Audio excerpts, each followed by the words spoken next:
Hello, hello, hello. My name is Angel Jones. Thank you for joining me on 12-minute RV Convos. Follow along with me as I hit the road to have conversations with amazing people from all over the world. Good morning, or whatever time it is where you are. This will possibly be going out at different times. So, hey, wherever you are, Ivan and I were speaking before and talked about Sizzler. So, Sizzler, we'll do greetings, right? Greetings, yeah. Everything's Irie, man. But here we have today with us Ivan. Ivan is and was on the podcast. Yeah, his episode number we will refer to pretty soon. But Ivan is an amazing guy. I was really intrigued by the conversation I had with him because, well, you'll see why, right? But Ivan, tell us a bit. So Ivan Hunt is his name. Yeah, tell us a bit about yourself, what you do, and first of all, it's just a great pleasure to connect, right? To have a virtual conversation, right, and then come meet you face to face. Right. To me, it's miraculous. Yeah. Yes. I shake your hand again. Yeah, I appreciate that. On that. Yeah, we did hug first. Hug is a big. Did we get a picture of the hug? No.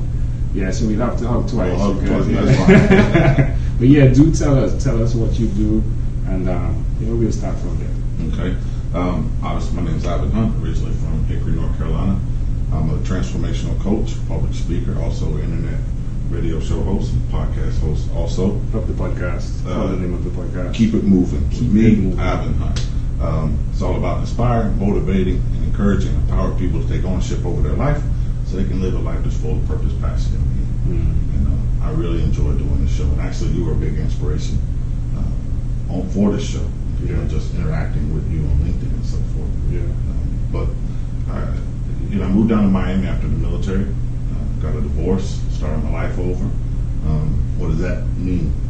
Found myself pretty much homeless, sleeping in my car, sleeping on the floor of my job. Didn't have any family or friends here, didn't have a direction. Found drugs, liked the party, and that just led me to a really dark place. And then finally I kind of got myself together. The weekend I told myself that I love myself for Valentine's Day weekend. Probably about 8, 9, almost 10 years ago.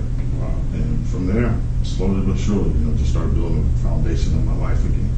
And then met my wife, my current wife. And I have no complaints, man. Life is good. Yeah. What's the best way for people to connect with you that are listening? You can reach me at coach@ivanhunt.com, or you can go to my website, ivanhunt.com. Those are the two best outlets.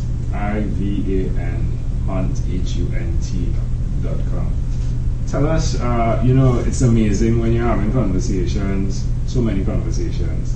You're experiencing a ton of things, right? Like tones, you pick up, even in coaching, right? You'll pick up on cue points. I'm intrigued. You jumped directly into what your challenge was. Right. Many people do have challenges with doing that, right? They seem to separate themselves from the pain point. You seem to go in. Is it your military background, or is it you've seen the value in it? Probably seen the value in it. The military probably does play a role into it, because you just attack things head on.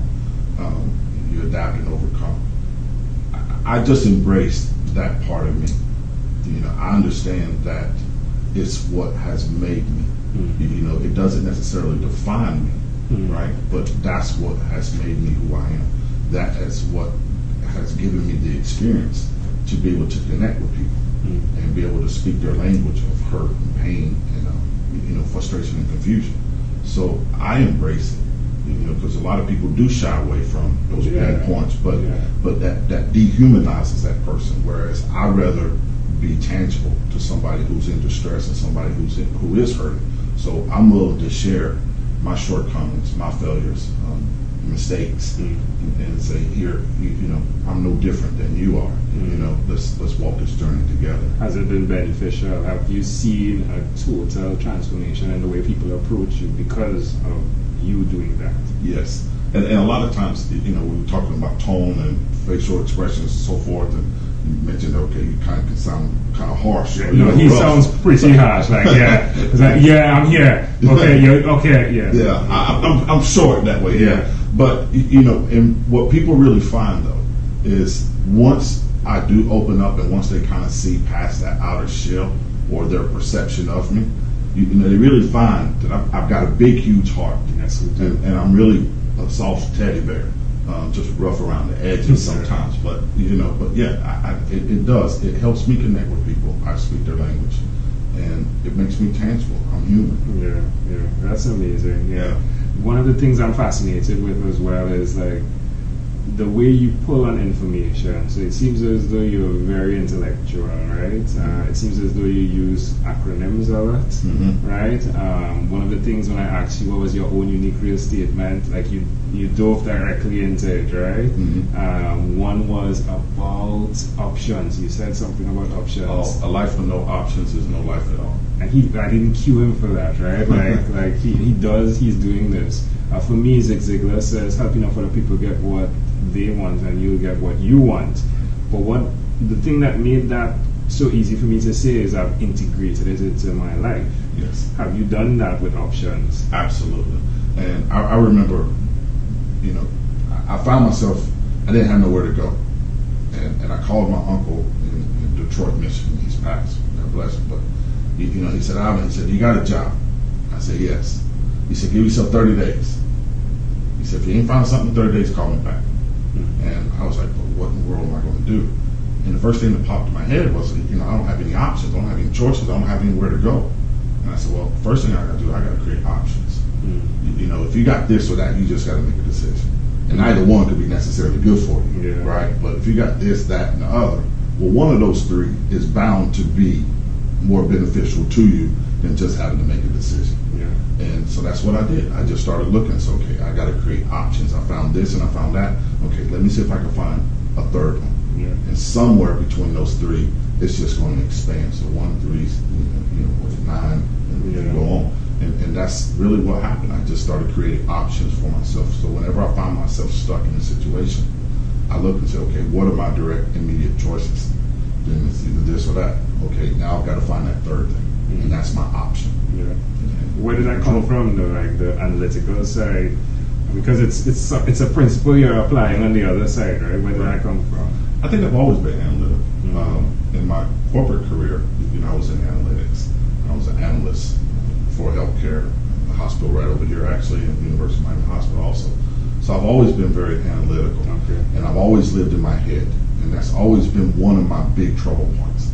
Because sometimes I get too far in my head. And I don't live life, if you will. I just live within the confines and the constraints and the demons that exist there. And they're still there.